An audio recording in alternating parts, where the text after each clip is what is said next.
the way.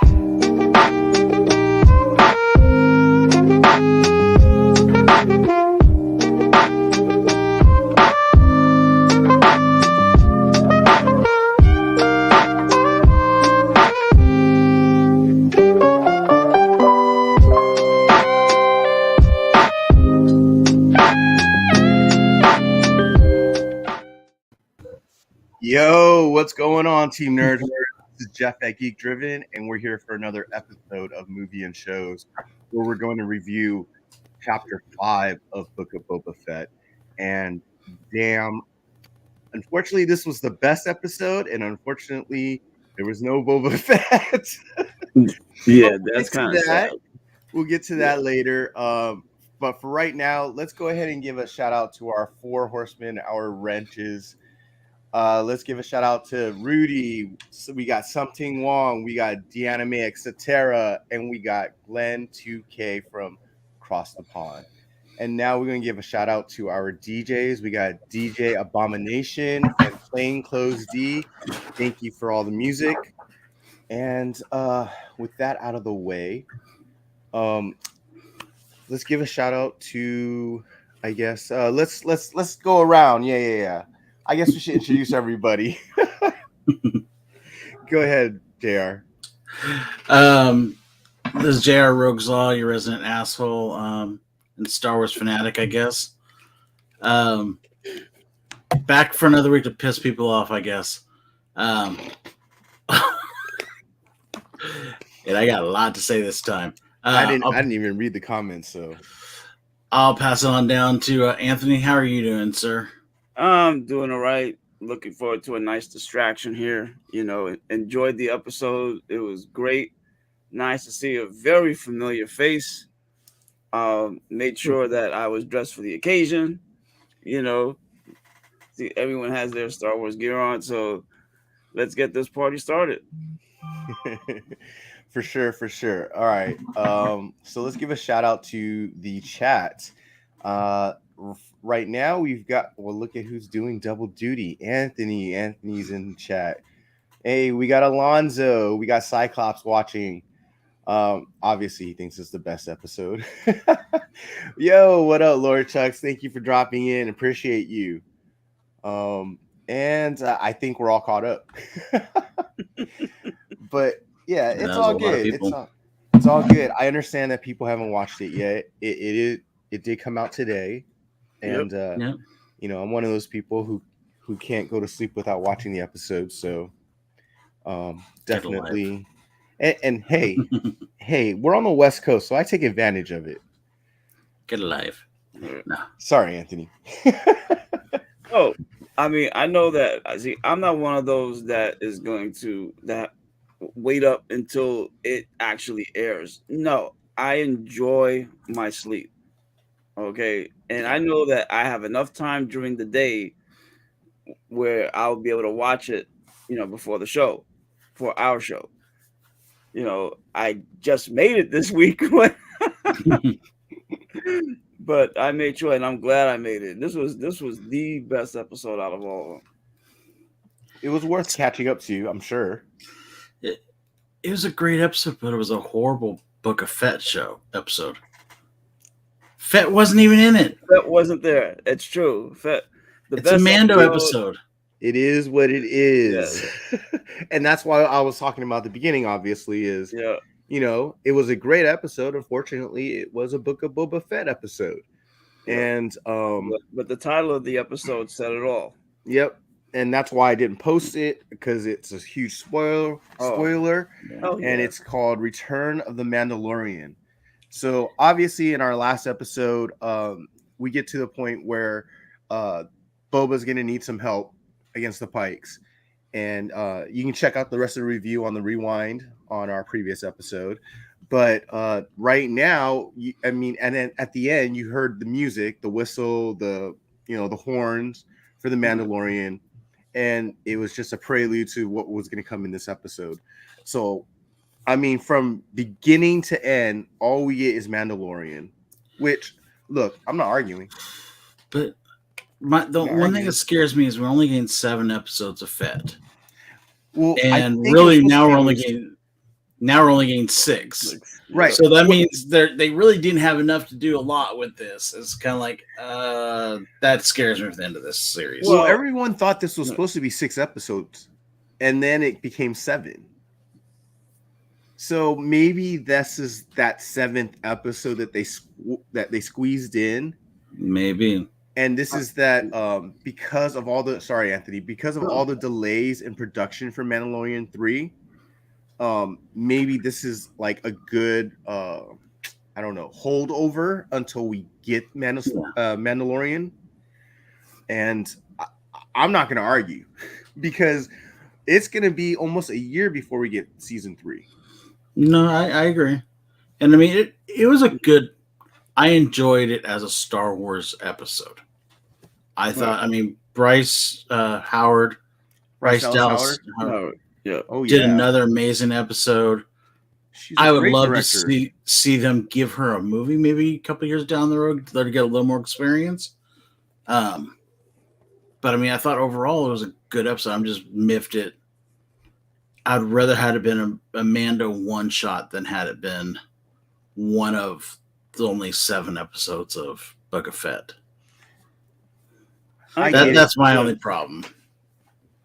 I mean, one thing I do understand is that, you know, in order to bring in Mando, a lot of questions were going to have to be answered. How did he get there? What had he been doing since Mandalorian season 2? Because remember, he had no ship.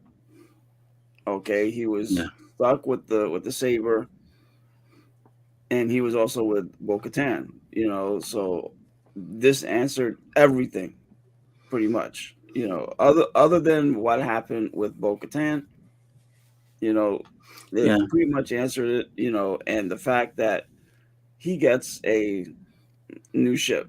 Spoiler alert, you know. Well, that and it opened up some new questions, which we'll get to, I imagine. Right. Yeah. Let's get into it. Let's get into the episode. So at the beginning, we look like we're in some meat market in space, right? Yeah.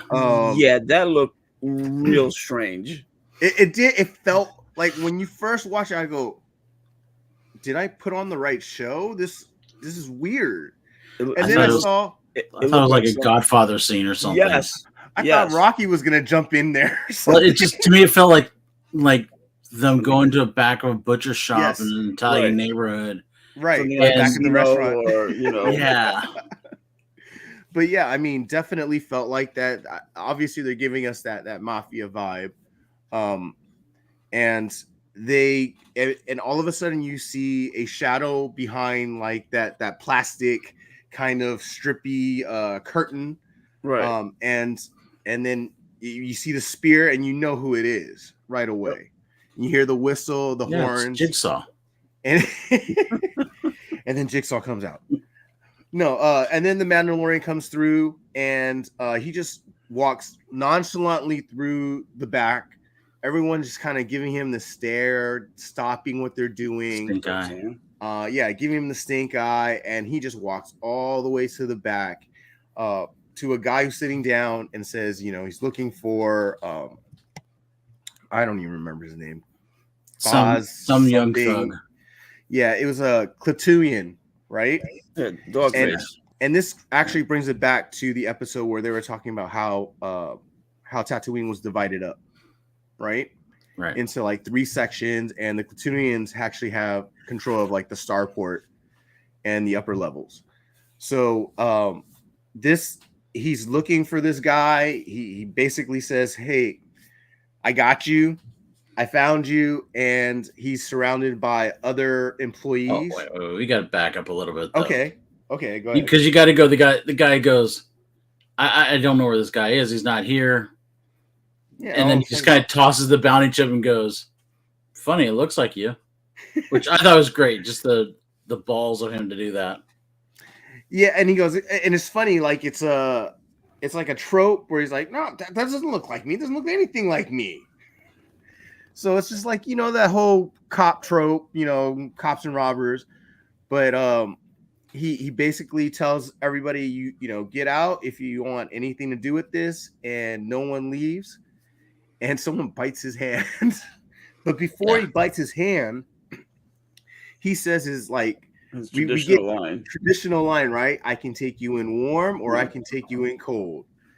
And I mean, that's just like the most badass bounty hunter line that I think anyone said. So it's traditional. It's, to me, it was all traditional Mando.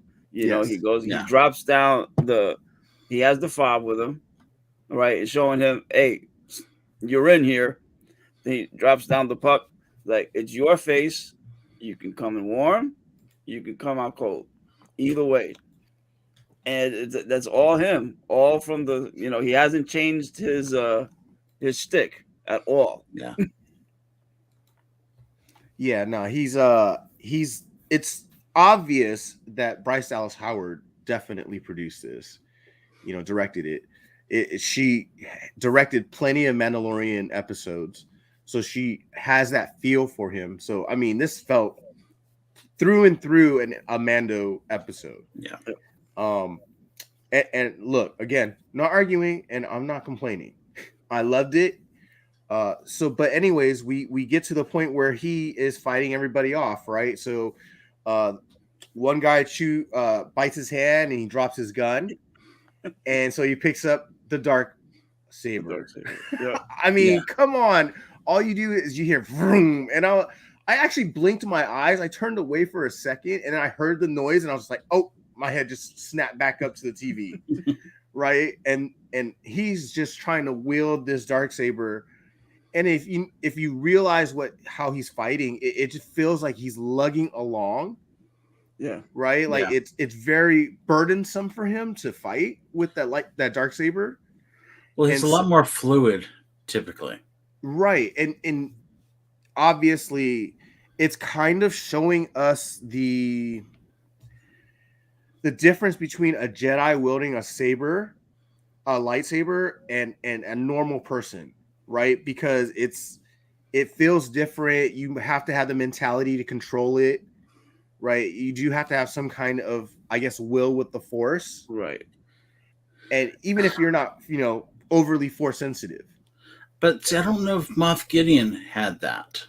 Well, he also, if you notice, when he was fighting, he was lugging it around too, because he was fighting from like below his belt. That sword was never really above his waist.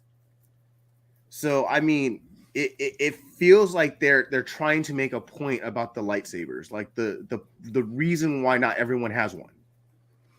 Maybe. And I mean, that's just my point of view. Yeah, I mean, when we get to other things, they'll explain it more. Right. So he takes care of everybody. And when I mean everybody, including his mark, he stabs him with the vibro knife right in the chest. And then he picks him up, throws him on the table, and it slices him in half. Yeah. And then they come outside. The view is out from outside of the room. And all you hear is another slice of the darksaber, and he comes out with like a head in a blanket. Yeah. And he has to face the other workers who were eyeing him when he was walking in, and they all have knives and butcher's knives, and they basically are standing in front of him. He says, "There's money, there's credits in there that I have no claim to. So if you want them from your old employer, because he's dead, go ahead and get it if you let me buy." Right? Yeah. First dude just like walks by, no, just kind of no problem, boss. Hey, chill, man.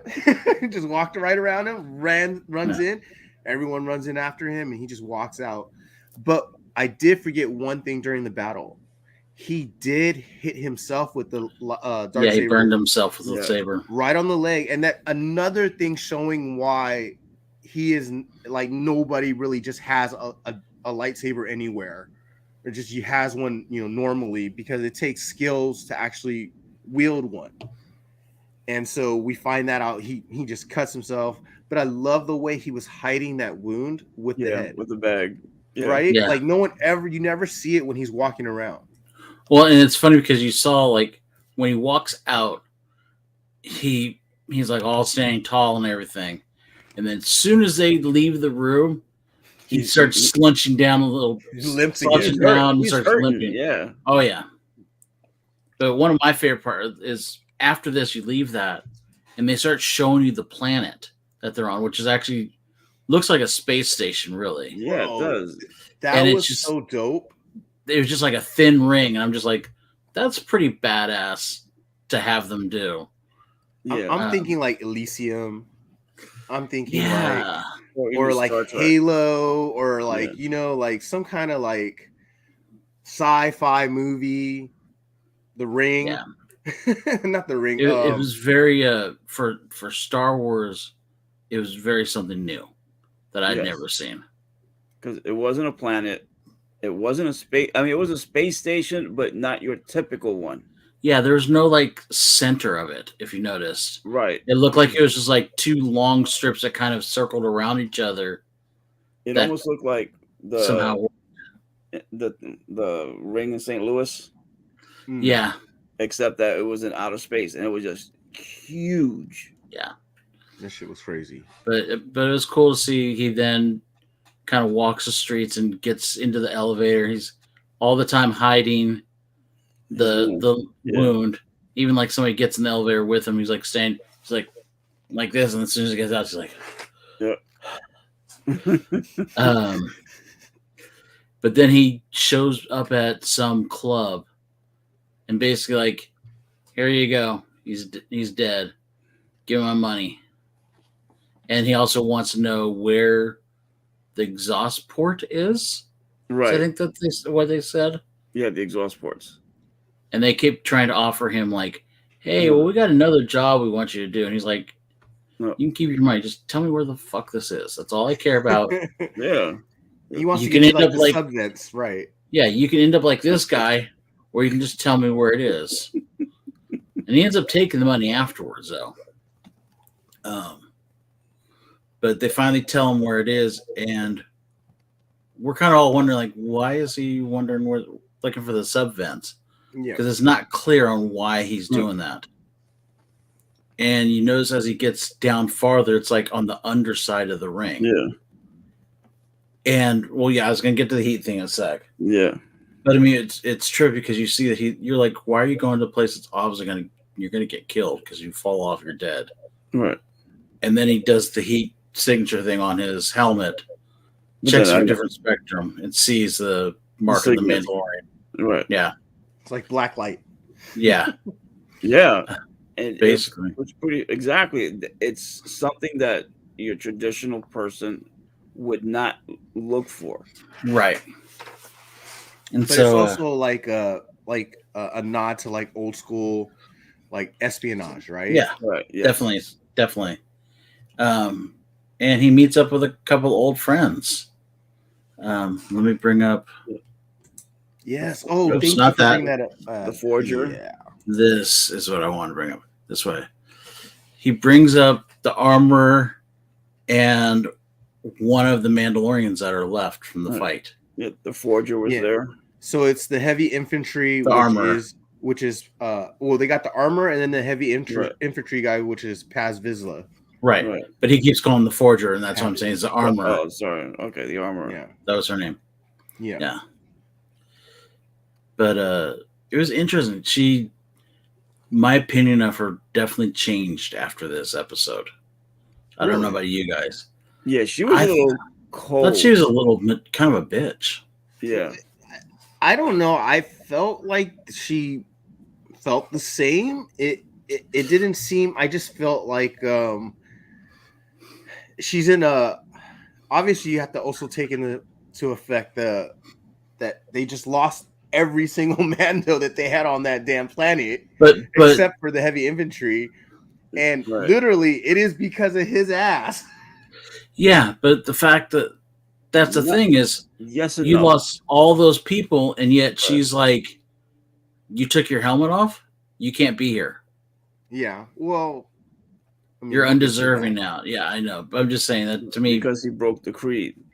Yeah, it makes sense though because it makes sense because the way they explained his sect of Mandalorians compared to like I don't know Bo-Katan. It's they're saying that they're like an extremist kind of group, so they're almost like a extreme religion, right? Like they're religious cult. Like the whole Mandalorian is a religious cult, but some people just take it so far, and that's what this sect does. And she's like, "Look, sorry, you broke one freaking rule. You're out. Yeah, that's it. You know, you don't get 3 strikes, you get 1." But I think what it does is because he asked if there was a way to atone, And there is. and there is. And while he did admit that there were no more pools around on Mandalore, Well, he something thinks. right. He thinks that's what I was gonna say. Something tells me that there actually is, and that's gonna be the basis for season 3. that's his quest. Well, Yes. let's get into how his quest is gonna. It matters what she says, right? Because Right. she actually explains, and we finally. I know we're not going to get a whole like movie, or I know we're probably not going to get a whole show showing it because it's just going to be expensive as hell. Like, they're never going to show the culling of Mandalore, right? They're never Right. going to show the Great Purge in full context. So they actually showed us at least the very end of the Great Purge, The bombing basically, run. where they basically bombed the hell out of them with 1,000 bombs. And all these bombs obviously look like they're just basically nuclear warheads. And this is why you go back and they said, when Bo-Katan explains why they can't go back to Mandalore, is because the place is just glass, because the sand was overheated so much it turned into glass, and it's probably irradiated, so it's not safe to be there. And that's probably why there's like no one's ever gone back. And it was a great visual to see all of that, like the dome capital city being exploded. Yeah, it's just crazy. Yeah, that they actually did that. But we do need to go back just a little bit. Okay. Because she asked him like about this, where he got the saber. Right. He kind of explains that. Also, what is that spear that he has on his back? Which I thought was kind of weird that she's like, Beskar can only be used for armor. It can't be used as a weapon. Yeah. And I'm like, strange. But it's a different type of Beskar, I guess, that's used as the hilt for the Darksaber. Yeah. So kind of her response was not completely truthful. But you could tell that, I mean, she was taken not aback, but that the fact that he had that spear kind of offended her. Yeah. While the Darksaber, she was enamored with it. She had a very deep respect for that saber because of the history behind it. I mean, yeah. But if you put everything together, it all makes sense, though, right? Like, it does. It has that Darksaber has a deep history. The spear did not make sense to me. No, the spear makes sense to me in the sense of who had it first, right? And it was the person who Ahsoka was fighting, and in because that person knows Ahsoka is alive, that a Jedi lives, and so to have that weapon without having a lightsaber is probably just as good for a regular person, right? And that makes sense that person had that spear, whereas and then Ahsoka hands it to him because it's not. She doesn't need it. Yeah, she doesn't need it, and the fact that it's Beskar, he's like, that belongs to us anyways. I just felt her reasoning for it, saying, "Oh, Beskar is only supposed to be used for armor and not supposed to be used as a weapon." To me, is kind of bullshit. Extreme, but it could be one of like an extreme thing. Well, I can see what JR is saying, because remember, the only thing that's stronger, essentially, than a lightsaber or even a Darksaber is Beskar. Yeah. So while you can use it for defense, you could take that sucker and stab someone through the heart. And it also just felt like they needed a reason to melt it down to make a gift for Grogu. And they just couldn't come up with a logical reason. And they just went, that sounds logical. Well, I get the fact, like, it makes sense though, right? Because they used Beskar to make the freaking hummingbird things. That's a weapon. Right. I get it. Okay. Yes and no. I get it. Yes, it is a weapon, but it's used as a weapon of last resort and when you need it for defense. to get out of a situation. It's still a weapon. Still a weapon. You're right. I'm not arguing. Yeah, but the way they see it, it's not a pure weapon. Maybe, but it just to me, it's just kind of one of those things like you're grasping at hairs. It's a very fine line. Yeah. Yeah, but, I mean, I don't. It just goes in line with her characterization and their sect, that how far they go with taking things, right? Like, oh no, that's supposed to be only for defense, not, you can never make a weapon. Yet she knows what the Darksaber is. And she's the one who created the whistle. Yeah, that's the thing. She created those. Right. Exactly. Like for martial arts, all right, karate is for defense only. But you can hurt someone offensively with karate. Right. No, I get it. It's the same thing. Right. You could say you can use a spear as defense also. Right. You can. But you can also use it offensively. Right. It just to me saying. No, and I get what you're saying. It just to me it seems too nitpicky. They didn't have a good enough reason to melt it down. True. And they just went with something that kind of works. Right. It's a good reason to go back to Grogu. You're right. So anyone have any idea what they think that's in that little handkerchief? Oh, it's just a chainmail.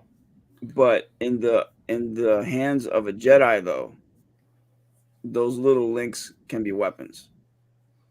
Yeah. Probably, anything for a Jedi is a weapon. Right. Take a twig. But what I'm saying is the links themselves look harmless. Yeah. Okay. Oh, yeah. Remember, it's made specifically for him. He can train with it, and he could use it to defend himself. You know what else he can use to defend himself and train with? The Darksaber. Very true. Because they're sure as hell building it up to make it sound like a Jedi has to wield the sucker. We'll see. And it has to be a Mandalore. Yes. It's not impossible that when we see Grogu, or if we see Grogu, that he has his own lightsaber, his little mini lightsaber. We will. Yeah. Dude, if I see him with a mini lightsaber, everyone's gonna fucking go crazy. Hey, they did it with Yoda. That's what I'm saying. I'm just saying. I want to see Dark Grogu. You can see Grogu eating a fucking egg with the fucking lightsaber in his hand. No, he's not even holding the lightsaber. He'll just be floating it, going, "There you go, dance." Even better. And even though, yes, Grogu has no attachment to him anymore, but obviously he misses Grogu. Well, yeah, because he's a regular person, and the way that they characterize Mandalorian is a complete opposite of how they characterize the Jedi. So and we don't know if Grogu doesn't have attachment to Mando anymore. Yeah, we don't. We haven't seen him, and maybe but he probably does. Well, here's the thing, because my thought was when he said that he missed him, and she was talking about how the way of the Jedi is they have to lose all attachments. My thought was he was trained in the ways of the Mandalorian, right? So to me, he might still have attachment, and that would cause him to not have his training go well. Where Luke goes, okay, he's got to go back with you. Well, but wait a sec here, though. It's proven Luke still has attachment. Right. So in the past, the way the armor knew them, the Jedi were not allowed to have attachment prior to them all being eviscerated. Basically. I call focus on all that. So I think Grogu having attachment to Mando, Luke would be like, "Yeah, go ahead, have attachment." He's not against that because he still has attachment with his sister. He still had attachment with Han, all that stuff. Yeah. So I don't think he's going to be like, do as I say, not what I do. I mean, I guess we'll see how his mentality is at this point, because we just don't know yet. Because at some point he starts detaching. Remember, Like that's why he tries to kill Kylo or Ben. Well, that's because something. I mean, he sensed something evil within him. He sensed something evil in Ben and went, okay, I need to kill you. But something obviously, which I still think is going to end up being Grogu going bad, snapped him. Something snapped him prior to that and made him go, I don't trust things. I'm just Grogu's going bad. I'm putting this straight. You just an asshole trying to make fucking the cutest little fucking thing go bad. You're just not looking at the breadcrumbs that are out there, bro. No, he's stealing the cookies from that one kid. He's eating this woman's babies. He's going like this with the stormtroopers going, have fun going against the walls, jackasses. Grogu's a little punk. I get it, but he didn't also have training. He also didn't have any proper training. No, he didn't have any proper training.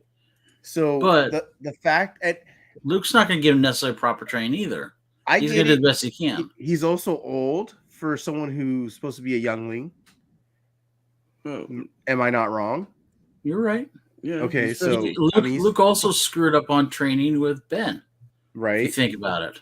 So I get it. He could go dark, but I don't see Disney making your cutest thing, your most popular toy since, I don't know, the original Star Wars. Go back.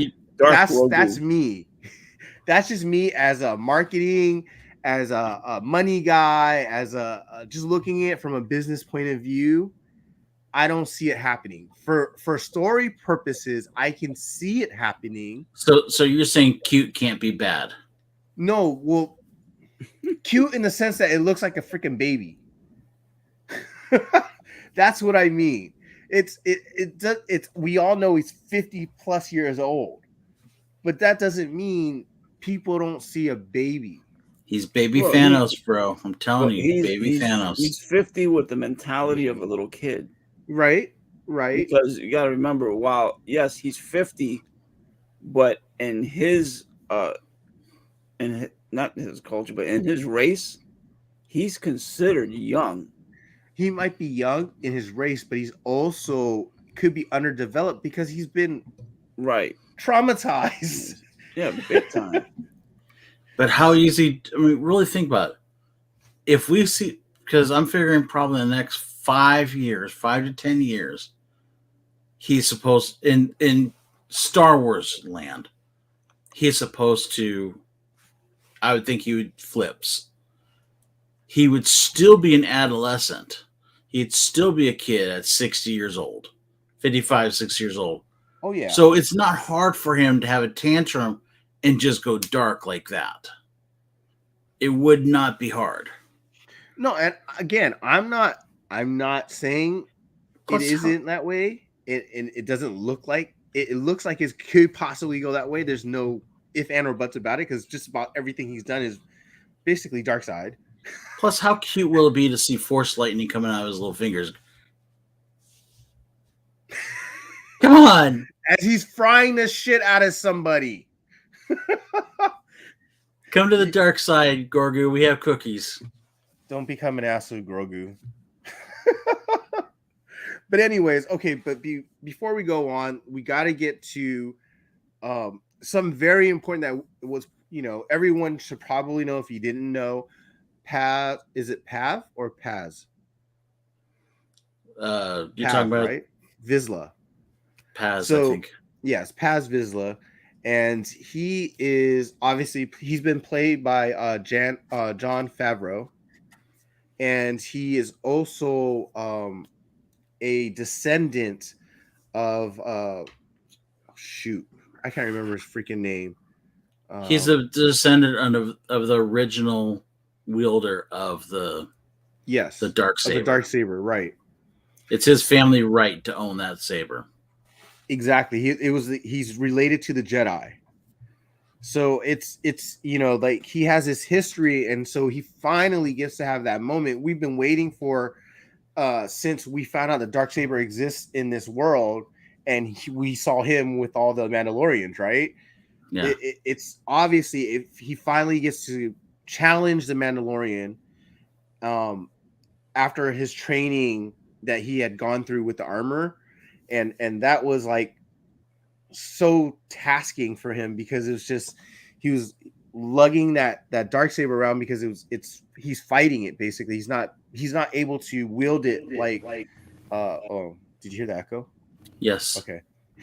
He's not able to wield it like a regular Jedi or anybody who has some kind of sense of what they're doing with it, right? And he gets challenged, he accepts. And see, that's another thing where I felt like the armor kind of took advantage of him. Of Steve? I guess, but because she kind of worked, she was fighting with him, like train him. Right. Kind of weaken him and show his weaknesses.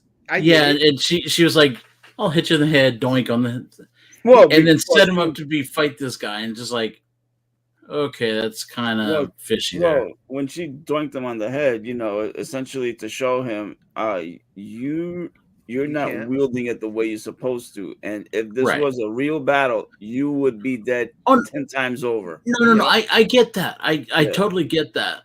But I'm saying the fact that she should have stepped in and told Favreau's character, no, you shouldn't be doing this fight right now.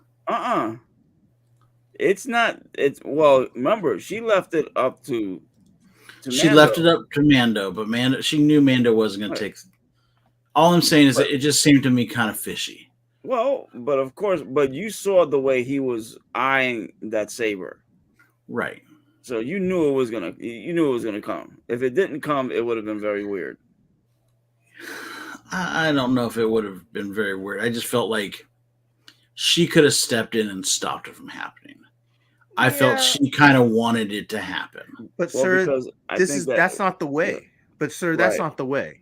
Whoever owns that's not her way. Whoever holds the dark saber cannot refuse a challenge. They can't. Not under their religion. But to me, it just felt like she basically knew that, and she could have went, "Hey, don't finish what you're going to say. Don't challenge him." She could have stopped him.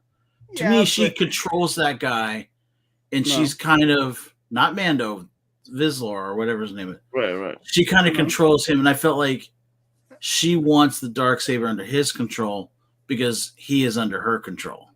I don't know if we've ever had evidence of her controlling anybody. So she seems like the leader. She seems like it, but it doesn't mean she tells people what to do. A good leader doesn't tell these people. I agree. I don't think she's a good leader, though.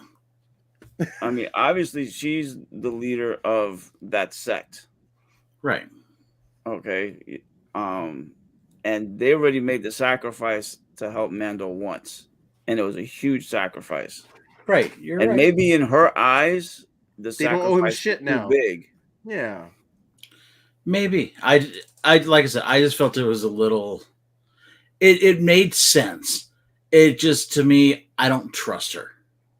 Oh no! I think she has an ulterior motive. I think they just kind of showed her hand a little bit there by letting that happen. Well, yeah, I mean, I trust her as much as I trust any evangelical.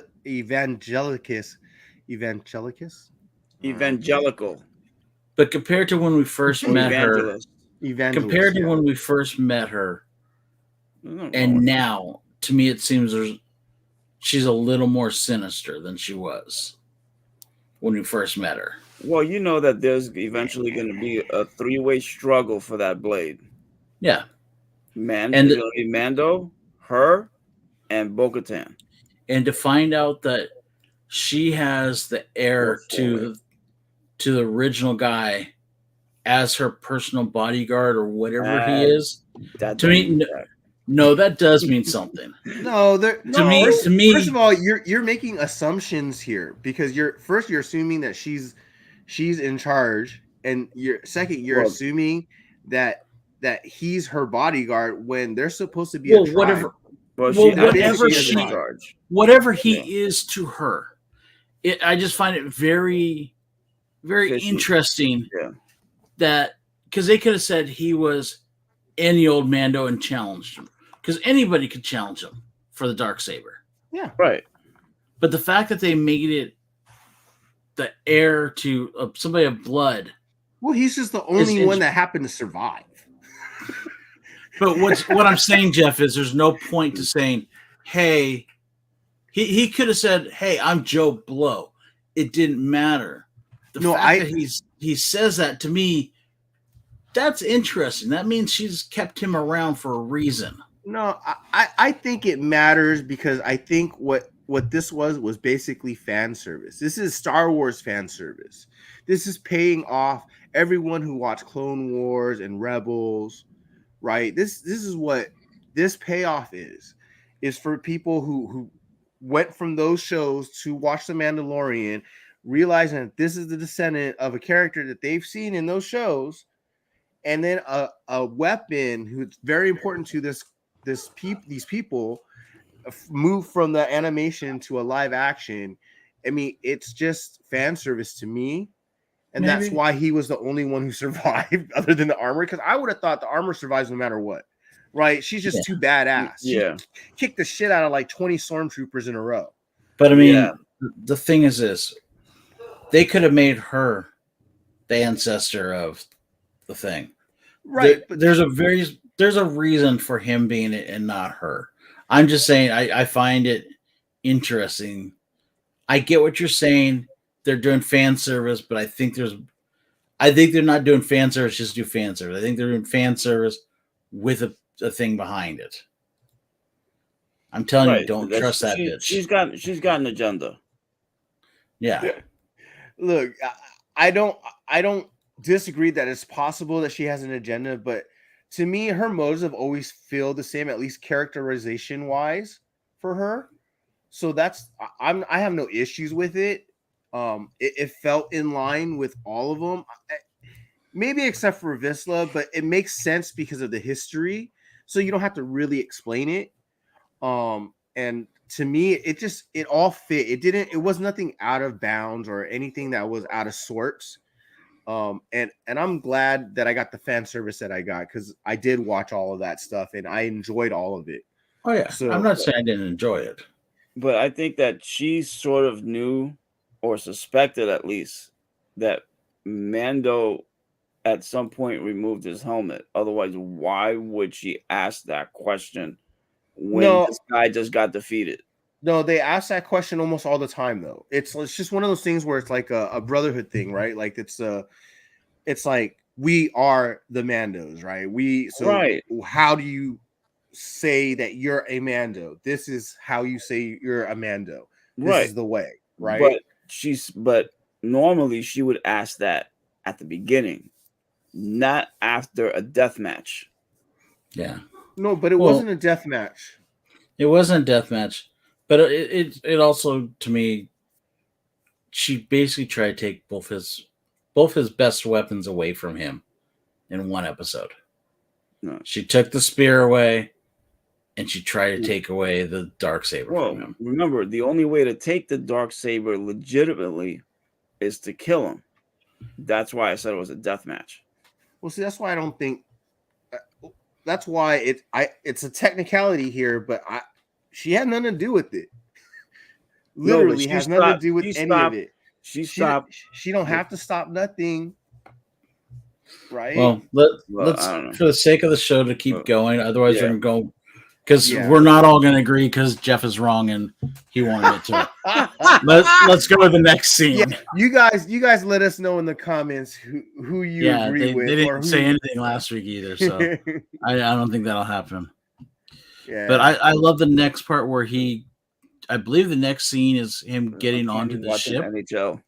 So yeah, I mean, obviously he's gonna get on the ship because he wants to he's going to Tatooine. Right. But because he gets a call that says, "Oh, I got a ship for you." Yeah. But the great thing that was cool. It was weird to see her, and it was a gap filler at least.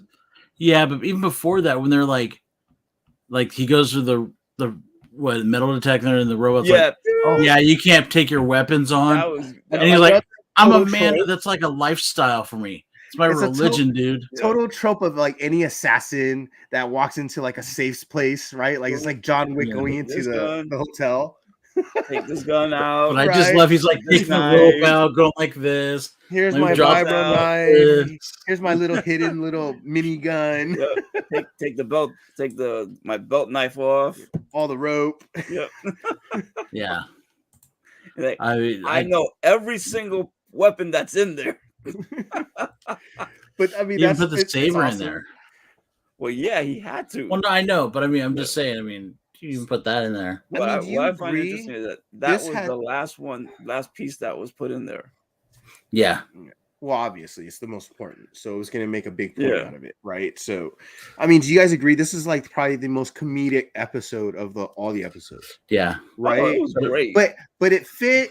It was perfect. It was in tone with everything. You know, from being a bounty hunter to obviously going to Tatooine and meeting up with his old friend. But I mean, also the fact the spear wouldn't fit in that box either. No, it wouldn't have. Which is again fits perfectly with the way the story's going, right? Yeah, yeah. And I also like the fact that when he's looking at it, and the picture showed it kind of that it looks like Grogu's head. Yes. Yeah. Right. And it keeps reminding him of him. And maybe that's the reason why he couldn't wield the Darksaber, because his mind was clouded. Right? And so that was kind of like hinted at least I think it was. And also that he gets to see the Rodian, the little girl Rodian. Yeah. And it kind of reminds him of his little one. I did find it interesting because I did not think we were going to get Grogu again for like 3-4 years. The fact that it seems like we might be getting him back pretty quick, I thought was kind of interesting. I agree, but that's why I was saying something to the fact that, you know, maybe Luke is going to let him go because maybe his attachment's too strong to the Mando, right? And then he'll go dark. It doesn't necessarily mean he goes dark. I mean, freaking Ahsoka's not dark. You want this guy to go dark, dude. I want him dark. There are great Jedis, okay? And there's great Sith too.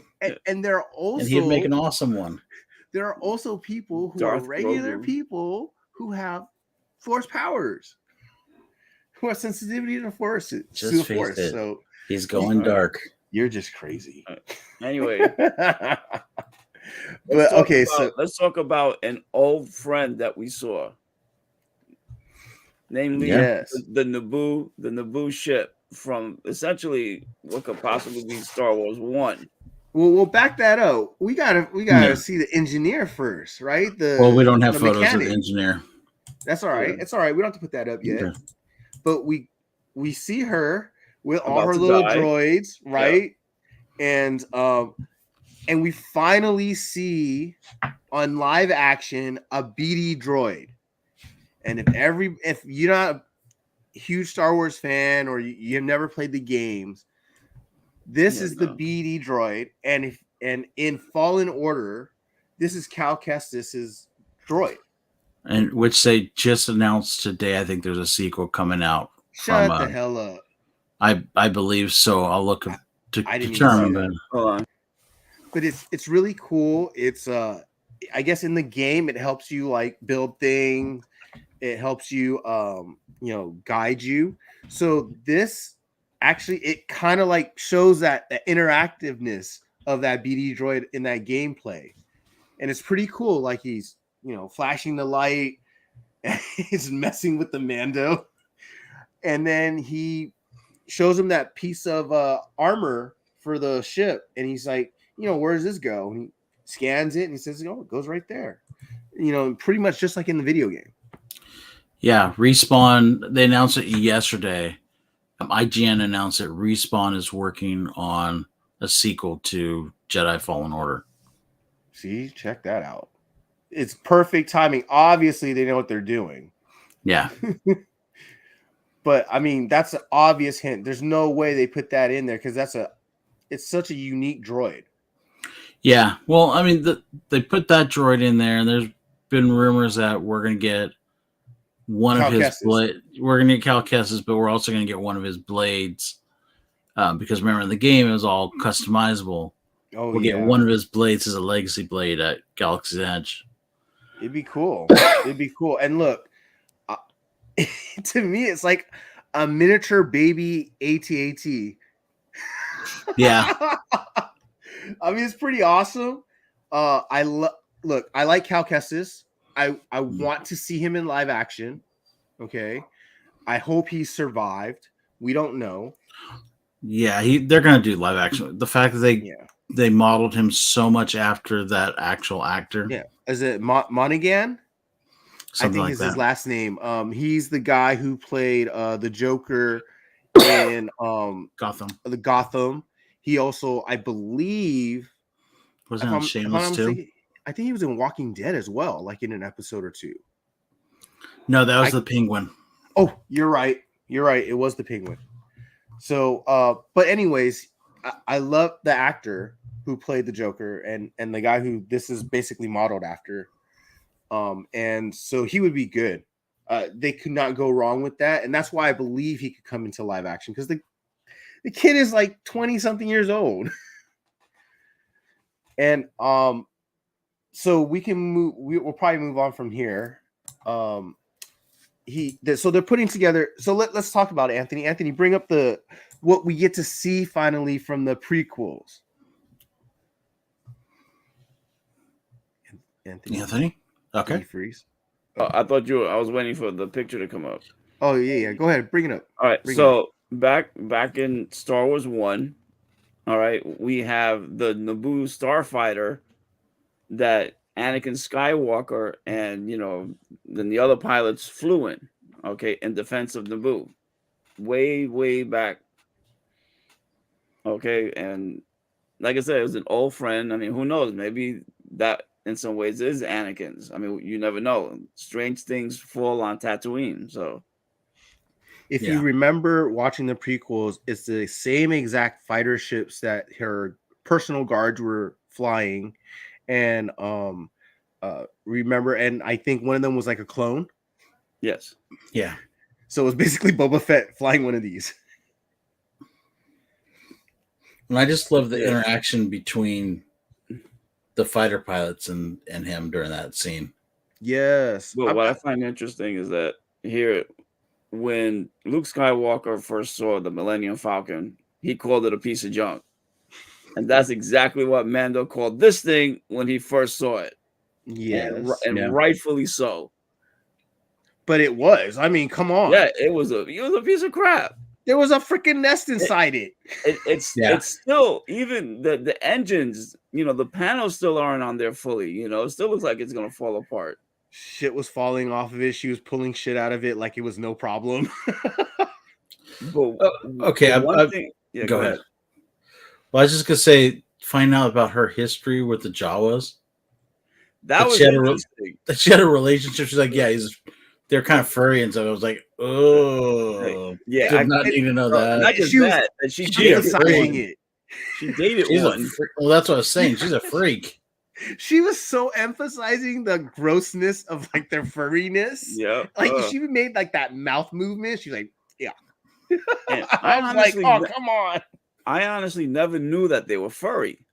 I mean, either. No one does. Yeah, but that's the cool thing. Okay, and I wanted to bring this up. The really cool thing about fan service and about hearing stuff that probably really don't have anything to do with the story that they're telling is hearing this kind of information that you've always been curious about, or you didn't even know you were curious about. Right. These little tidbit facts of Star Wars is like awesome. Like we all seen Jawas since the very beginning, since 1977. Right. Yep. And so, and now we find out they're freaking furry underneath all of that. Like, who would have thought? Yeah, that must suck in the desert. No shit. I mean, just think about how much that sandcrawler has to stink inside there. All I'm thinking is the freaking Ewok inside one of those robes, bro. That's so wrong. So on another side note, so he builds they build the ship up. Right. They do They fix it. the long montage of it. Yes. And did anyone else find it funny that they mentioned about the astromech part? And he's like, yes. I don't figure you're gonna be a mech person, so I just kind of filled part of that up. That's a great spot for Grogu. Yes, it is. But it makes sense, right? Because I love the fact because I was thinking does make sense, but it's a great spot for Grogu. Okay, but what I was saying is I was thinking the whole time they were building that, I was like, wait, doesn't he need an astromech to be in that shit? Like to actually guide him? Not really. You don't really need. I mean, the astromech is there to for the hyperspace repairs. Or right. So but what I was thinking, but I was like, oh, he needs an astromech and shit, and I was like, but wait a minute, he doesn't like droids, right? And then I was just thinking like, and then when she mentioned, I was like, get the fuck out of here! How she mentioned that shit, and I was thinking that, right? Like, and then I was like, oh my god, that's where Grogu's going. and then I love the fact that she goes, oh yeah, I didn't think you needed an astromech, so I retrofitted it, and the R5's like cussing her out in droid. But let me tell you something. This shows you just how good of an engineer she really is. Yes. I mean, that's something that's pre-Empire. She fixed it up, made it better, okay, and was thinking about him the whole time that he was, looking at it before he got there. I mean, it just proves to the fact that when he first arrived to meet her, that she was the best mechanic in all of Tatooine. Oh, hell yeah. Right? Yeah, so, I mean, I'm cool with that, especially as how crazy and nutty she is. Her mentality, her quirks, yes, her quirks. It almost fits the fact that she explained that she's always been a local gal, that she's never been off the planet. So she's not worldly. She's just very quirky in her own space. I mean, hell, when he tells her that, oh, I got rid of Grogu, why'd you get rid of him for? I could have made money off of him. I could have had a petting zoo. Yeah. I mean, man. I was like, what the hell? And I was thinking the whole time, I was like, man, but she cared about that thing. She was like, oh, you're cute and everything. And I was just like, oh, that's fucked up. But she cares about her robots too. She's a little psycho. She nutty. She's missing a couple of screws in there. But how about the fact, do either one of you guys have your license or registration that I can look at, please? And we got one of our favorite X-Wing pilots. Look, we get to see this thing freaking move, and then you hear this beep. You hear this beeping right in the middle of his little joyride. Beep, beep, beep, beep, beep. Oh, shit. Here comes the New Republic cops. Here comes the Popo. Exactly. But we all knew it was going to happen. If we knew he was going to go into space, we knew we were going to see those X-Wing cops for sure. And thank goodness, because I love him. And he has no registration. He has no license. And he's just testing it out too. Sir, your modifications don't match. You have a modified exhaust. Yeah. We gotta put you over. And the funny thing is I can relate to this. I used to, if you don't know, Asians over here, well, just about almost everywhere probably, who drive like a Civic or a Honda or an Acura. Yeah. Any of those, like, imports. Any imports, and we freaking soup them out, and we just call them, ricing them out, right? That's basically, you can call them that. I'm not gonna call them that. Yeah. Hell yeah, man. I'm not gonna call them that either. I can say that right. But anyway, so like that's what they do, and this is almost that same thing, like that same feel where I've been pulled over for having an exhaust, for having a modified intake, all kinds of tinted windows. I had all kinds of shit. I used to get fixie tickets all the damn time. And that's what it felt like. It was just funny, right? He's going for a joyride, and his like almost like it was like he had like an old school like Stingray Corvette. He just fixed up. He took it for a joyride the first time and just got pulled over. So, I love the comedy. I love the fact that we run into Appa, which is, if you guys don't know, it's the Korean guy who's the X-Wing pilot, who's also plays the father of Simu Liu in I forgot what that show was on Netflix, but yeah. Anyways, he's super funny. He's talking to him saying, "Oh, I recognize your voice." And he knew it was him. Yeah, he Oh knew. yeah, he knew. He knew, and it's because whatever he did to the Empire. Yeah. Did you fly a Razor Crest and you were involved in this thing? And like no. But I mean, it was like he was grateful, but he was like, "But I gotta find out," because he's just a cop. Like, got a couple of questions, and I'm out of here. Nope. Let me hit the NOS switch. Yeah, just like Gone in 60 Seconds, just like Fast and Furious hit that NOS. Pew! Got out of there. Jump to hyperspeed. And that's what he was like, no, that was just his sublights. Yeah. No, let him go. He's all right. Yeah. So I don't want to get stuck doing paperwork all day. So I will say this next part, I kind of felt this is the one point when Bubba could have showed up. Yes. I just like, at least to me, instead of, I love her. She's great. She's awesome. But it is Book of Fett. Right.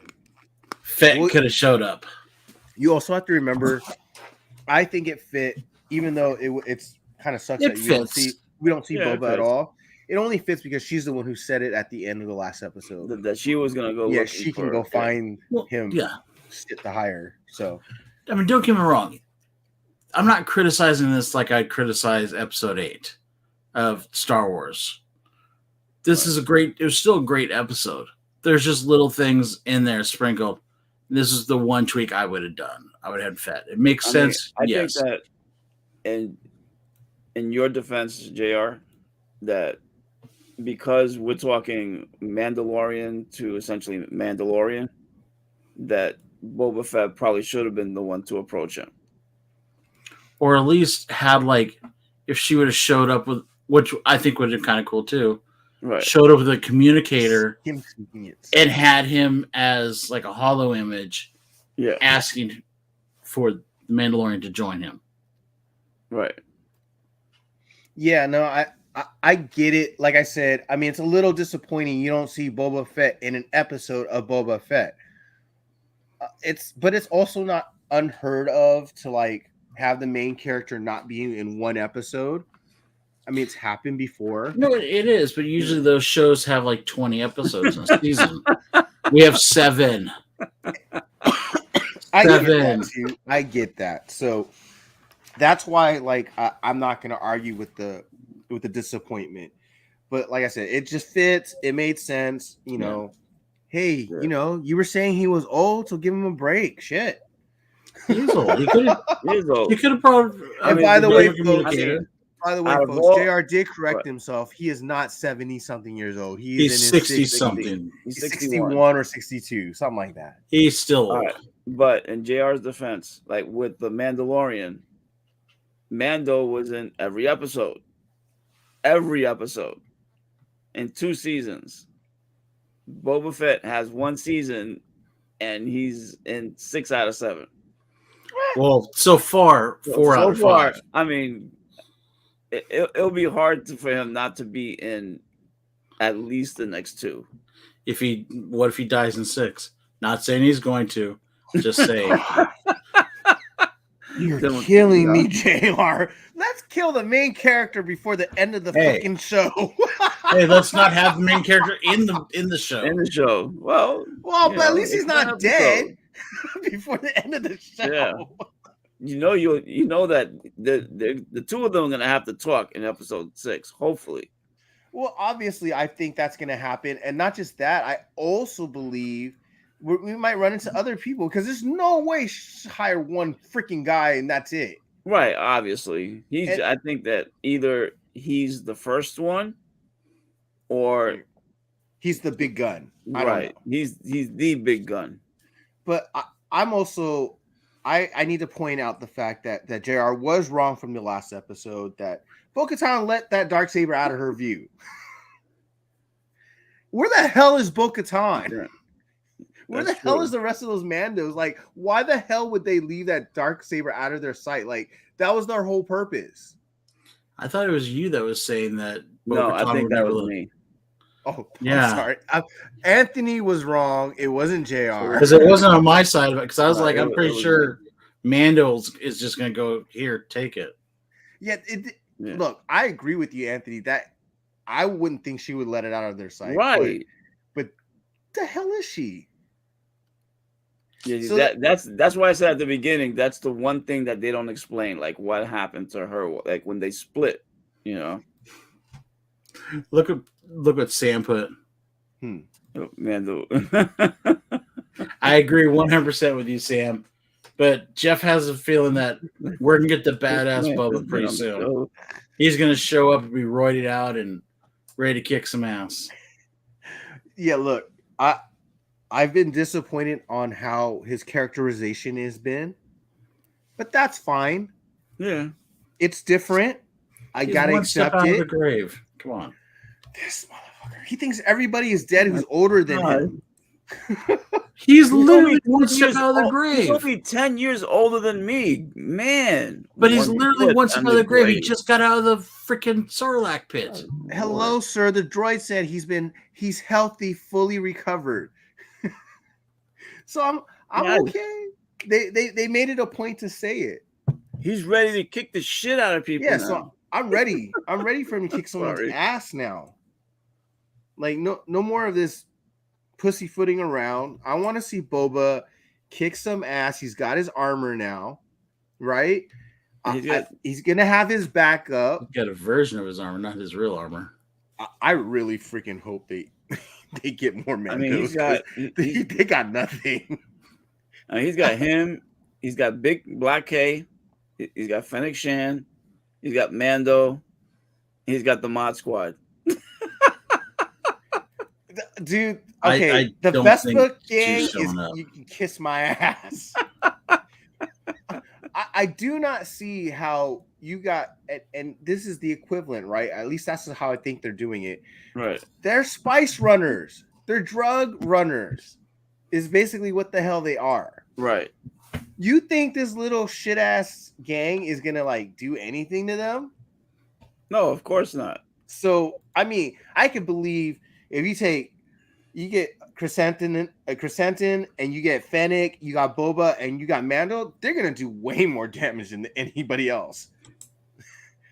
Right? So I even give the Gamorrean guards more credit than those freaking guys. Yeah.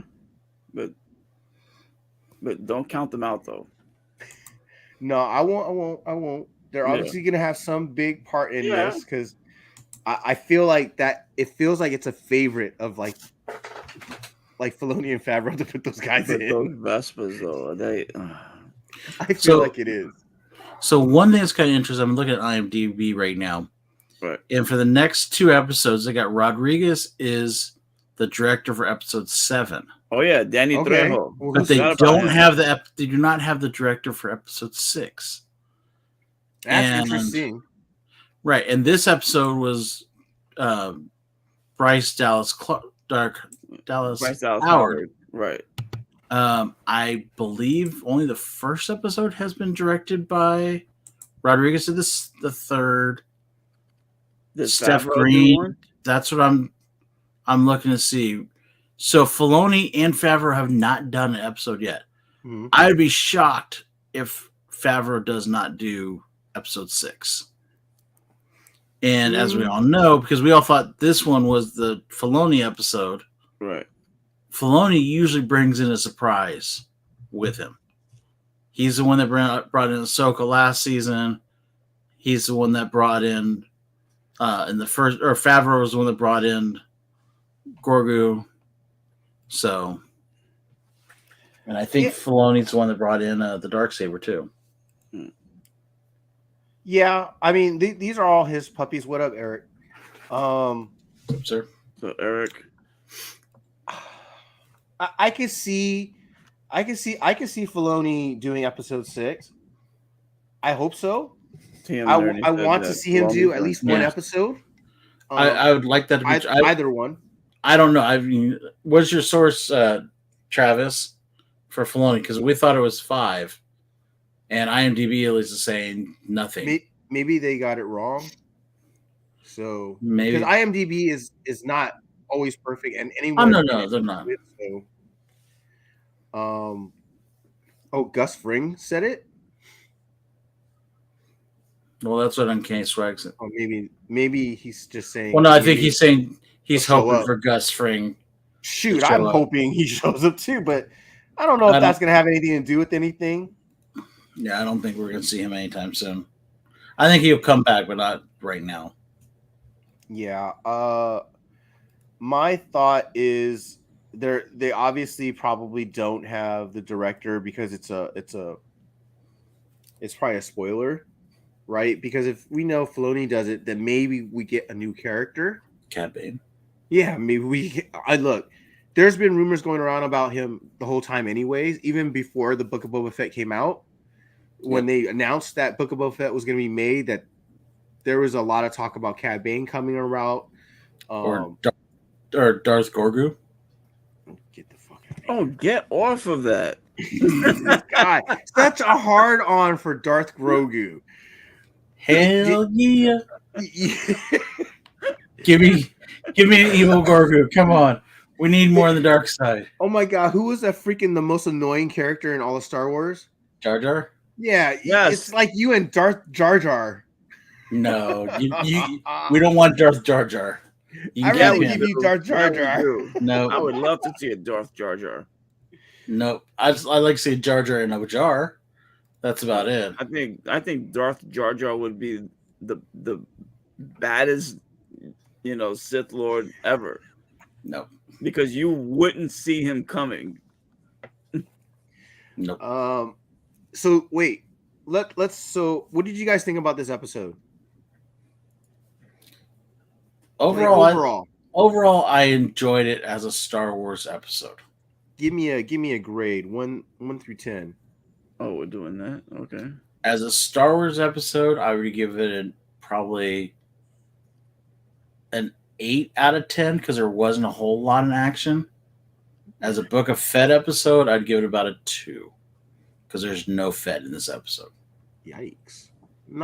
Just because to me it's Fett. It should be a Fett show. Okay, fair enough. How about you, Anthony? I would say I would give this also an 8.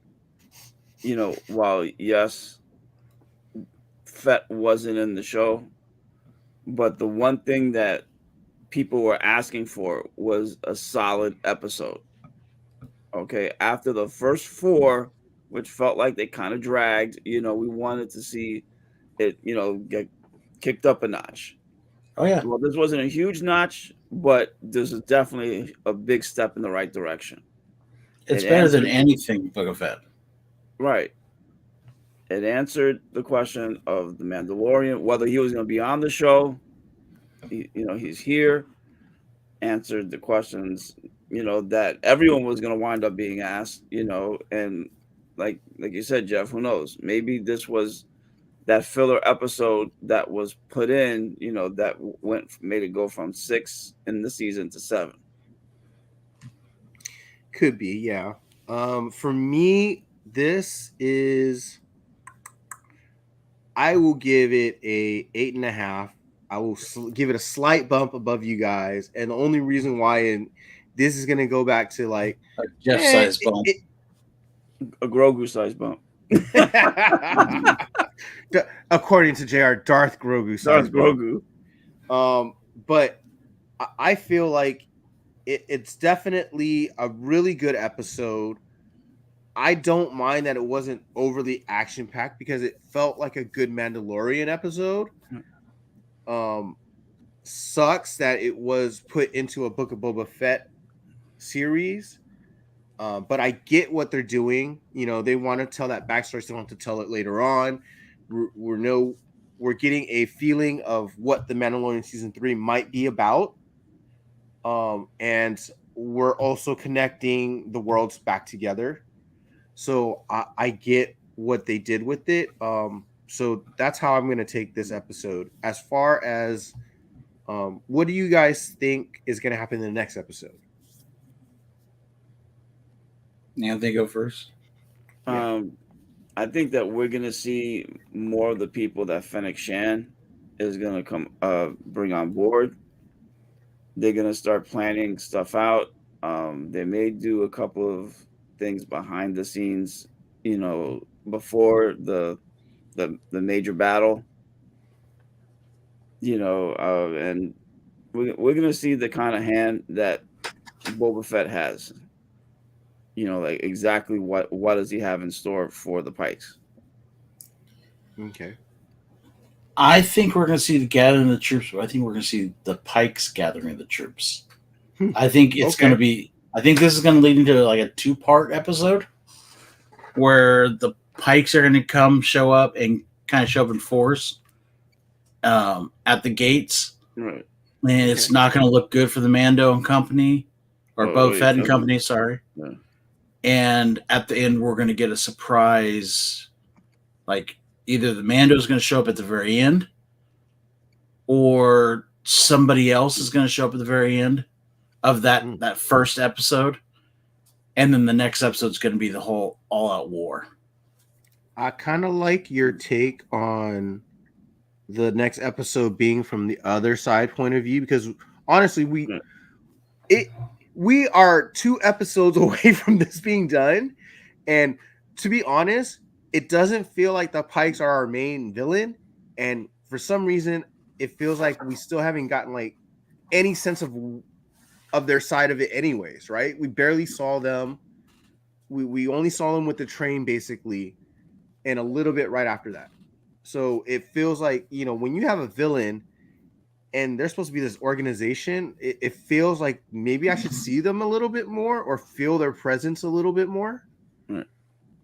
So I like the idea of seeing the other side, because that would play into me wanting them to hire, Cad Bane, because he knows Boba Fett, because he tried to kill his ass one time before.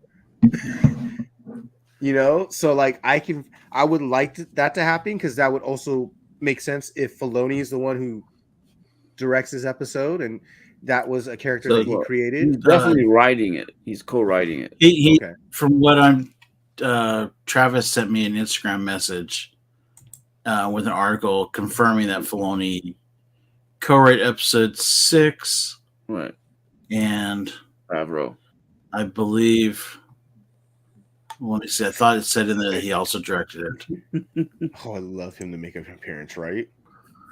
He could be. I mean, think about it. Mando's got to show up, so Mando could be showing up with a few people. Yeah, I mean, Mando knows a lot of people. We've seen a lot of people show up in his show, right? Anywhere from Bill Burr to that whole little gang, right? Well, I think most of those guys are locked up now. That little gang. That Timothy Oliphant.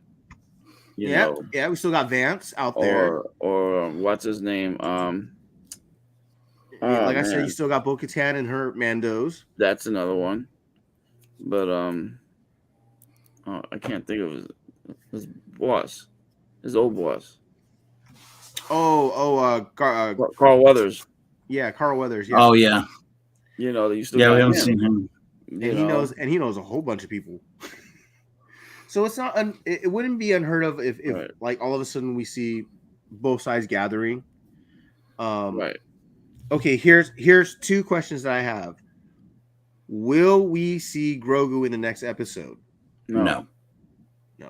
Okay, even though Mando won't be able to join Boba until he sees Grogu first. I don't think that's necessarily true. That's what he said, though. I don't think so. But he's already on Tatooine. I know, but he said I have to go see the episode that he's got to see before. Right. Yeah. Before. Yeah, but I think that's going to change. I mean, because if time-wise, think about it, doesn't make sense that he would leave the planet, go to wherever Grogu is, and come back. But now, because I heard that, I mean, I'm glad you reminded me of that, Jeff. Because originally I thought that maybe this battle wasn't going to happen this season. That's a possibility. That's not impossible. That would suck. Right. But it would. I would think that's anticlimactic. Because for Mando to go see Grogu and then come back in time for this. I like this.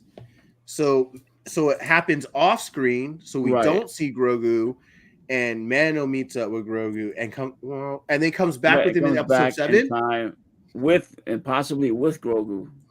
Okay, so maybe it's not 6, it's 7. Okay. I just have a feeling we're not going to see Grogu this season. I don't think we'll see him either, but he may be episode 1 of Mando the next season. Okay. Yeah. Okay. I'm not going to argue that because, again, I don't think it story-wise doesn't make sense for Boba, but it's not going to now that we have Mando and now that we've talked about him in a whole freaking episode, I don't think it's out of the realm of possibility. Right. No. Okay, so how about, do we see anybody else in the sense of, do we see Bo-Katan or anyone we've ever met in Mando show up, or will we see a new character show up at any point in the next 2 episodes? I think we'll see a new character. Someone. Are you mean a brand new, as in never knew about this character before, like a Moff Gideon? Or are you talking about a character that was in the comics? Never before been on live action. Give me 1 second. I do think we're going to get somebody of that situation. I don't think we're going to get Katan or Bo-Katan and them. It'd be a real stretch. We may get what's her face that got kicked off the show and is supposed to be coming back for me. That's a bigger stretch. Yeah, I don't know about that one. Well, she's supposed to come back for.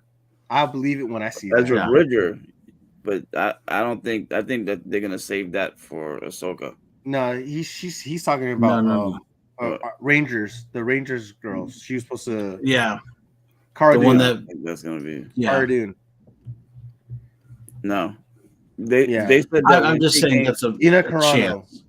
That when she came back, that she wasn't going to be back in time for season 3. Everything had been written, right? So and that all the filming had been done supposedly. Yeah, but also for months, Rosario Dawson was saying, "Oh no, I'm not Ahsoka. I'm not Ahsoka." And but that was one of the worst rumors that. That she tried to dispel. Everyone knew that. Well, okay, Tobey Maguire and them were trying to say, "Oh, we're not Spider-Man. We're not going to be in Spider-Man." I didn't. Those are the worst secrets because I already saw leaked pictures like a year and a half earlier. I'm just saying, they were trying to put the genie back in the bottle. So I'm just saying, right? I'm putting it like 101 odds. Oh my god! If it was Rex, that would be awesome. Because that'd be easy. They don't have to cast shit. Nobody else. It's the same fucking person. Easy casting. By the way, Travis, TM Nerdy, thank you so much for all your comments. If you guys don't know, you guys actually don't know, he will be joining us next week on our review of Chapter 6 for Book of Bobba Fett. So nice. I can't wait. Obviously he has great insight. He loves his Star Wars, and it seems like he's crazy stuff liking like the show. Darth Grogu. Yeah. Hey, that's not crazy. Hey, look, we just need balance. You guys are just blind. We need balance, and TM Nerdy is going to bring that. Yeah, he's going to bring your balance on my side. You wish. Because I'm outnumbered right now, so I need balance. What do you mean? Yeah, but for some reason it feels like it's both of you, okay? So I'm the one that's split down the middle. All you gotta do is clone me. I'm good. No. No, I wouldn't clone any one of us on this screen right now. Yeah, you've been doing a disservice to the fucking world. Yeah. Sabine's not going to show up either. I wish, but no. The only way Sabine's showing up is if she shows up with Hera or why am I getting Ezra Bridger? Oh, no, I don't think Ezra Bridger is going to show up until Thrawn. But I was thinking Ahsoka. Oh, yeah. Yeah. Who am I echoing off of? I don't know. Not me. It's got to be. It's not me. I'm not echoing. I'm not echoing either. Yeah, it seems to be working now. All good. It's your equipment. Yeah, I don't think you have a little Grogu in your system. I don't. Hey, people are very happy besides my Grogu. Okay. You know what? Like, too much. This is what I think of your fucking Darth Grogu. Kiss my ass. Hey, you're just not seeing the signs. That's all. Well, we'll see. I get it. Well, but anyways, I think it was a good episode. I think we talked about it enough. I can't wait to see the last 2 episodes. We get the penultimate next week. We get the finale the week after. And next week on the penultimate, we get Travis joining us. We're going to get another point of view. And I know I'm forgetting a whole bunch of stuff. You guys have anything last to say? Well, we got to pimp our stuff. Tomorrow night, we got Mondo Mail Call. Yep. With Black Crown Comics, I believe it is. Yes, it is. It's tomorrow night. Black Crown's on tomorrow? Yes. Black Crown's on tomorrow. Woo! And just in, set your watches, everyone. No Cyclops. So we're gonna be running rickshaw over this shit. Cyclops is not in control this week. He made a bad mistake. So the wheels of the wagon are gonna fall the fuck off. Alonzo, how could you? This is gonna be fun. We got one of the members of the Comic Kingpins coming on tomorrow for our Mondo Mail Call. Do we have a show on Friday? We do not, but the lovely ladies, of Moonlit and the Queens of Comics, Jay Rails on her channel. She's going to have all the ladies on there, and they're going to do this. Nicole. Inja, I believe, is also on that. Inja? Okay. They're going to do their saga recap. I believe it's episode 6 on that. Yeah, 6 of 8. Episode, it's supposed to be issues 37 through 42, I believe they said the other night. Correct. Yes, it's the trade of 6. The 6 trade, right. So that's going to be on Friday night.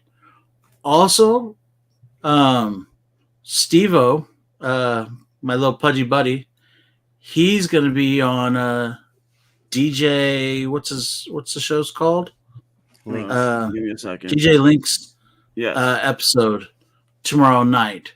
If you want to find out when and where, just check our Instagram feed. Both of those are up. If I'm not mistaken, is Michelle competing tomorrow night too for some kind of I don't think the hunt is tomorrow night. Okay. So it's DJ Links. I don't believe the hunt is tomorrow night, but I know she's supposed to be going up against Travis, and I heard Travis been putting some smackdown on it. Yep, talking that ish. So that may be tomorrow night. Yeah, it's all in fun. It is on Friday. See, thank you. Yep, thank you. See, I thought I heard. See, I heard You're things. Right. I hear things. Oh, I hate to tell you, Travis, I'm rooting for Moonlit. Yeah, telling you right now.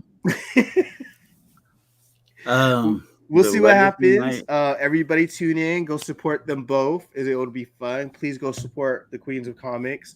They put on a great show. Go ahead, Anthony. I was going to say the DJ Links thing, that was happening today. Yeah, I think it happened already. It was happening at 6. So go check out the rewind. Our boy Steve was on the show, so go check it out. There may be they're actually still alive. Oh, are they? Okay, there you go. Also, I don't know if I can officially announce it, but this just in from Cyclops. There may be another special show coming on Friday on our channel. That's all I can say.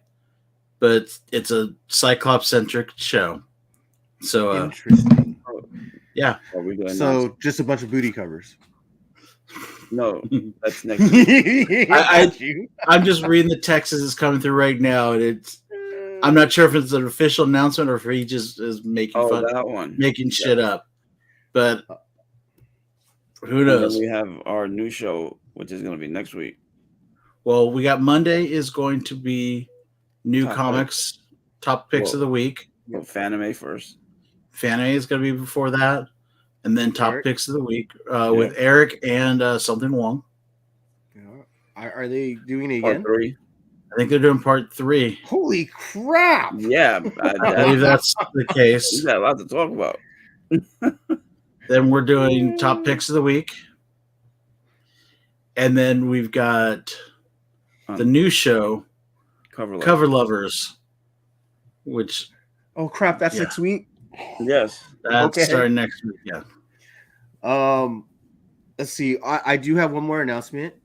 If you guys don't know, if you're local to Southern California, there is going to be just outside the time zone, a local Comic-Con over at the Brookers Community Center in Anaheim. And that'll be on March 6th, which is a Sunday, and it'll be held by Near Mint Sundays, which is they're going to start doing local cons over here in SoCal.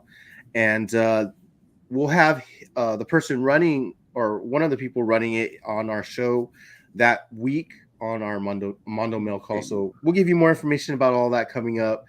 But definitely, if you guys want more information, go check them out on IG and or hit us up.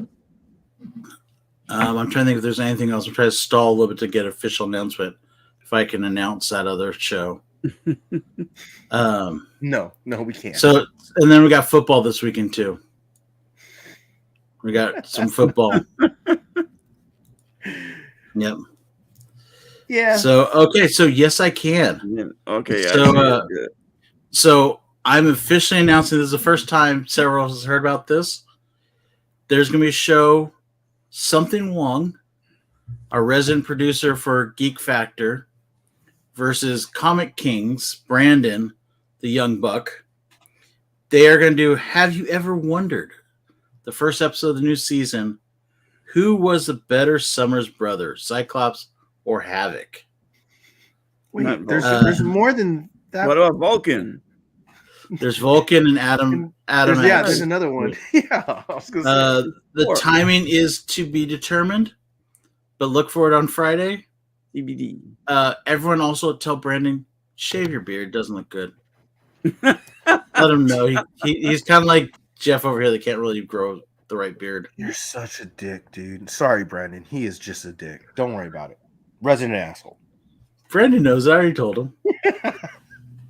But well, I think we got all our announcements out. Yeah. Thank you guys for tuning in. Again, a good episode. I can't wait for the next two. I can't wait to Travis joining us next week, and go check out the Rewind if you haven't already.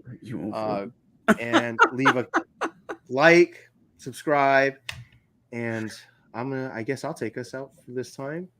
If you guys want to do it right, watch what you like. Go Rams. Bam.